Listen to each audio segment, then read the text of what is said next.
Assalamu Walaikum. Hello friends, how are you? Welcome back to my another video. In this video I am going to show you how to align table to center in Apple Keynote. Let's get started. At first open your Apple Keynote software, then open your Keynote presentation. Now I am already opened my Keynote presentation. Then firstly now I am go to align table to center. Now firstly drag and select the table, and here are arrange menu. Now go to the arrange menu. Now you can see here are align drop down menu. Now I am click this, and here are many align. Now select center.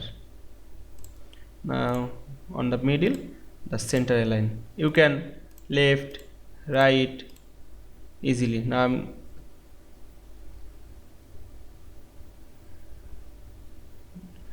click the center align. Now do this. Now you can see align table to center in Apple Keynote very easily. I hope you enjoyed my video. Please like, comment, share and subscribe my channel. Thanks for watching.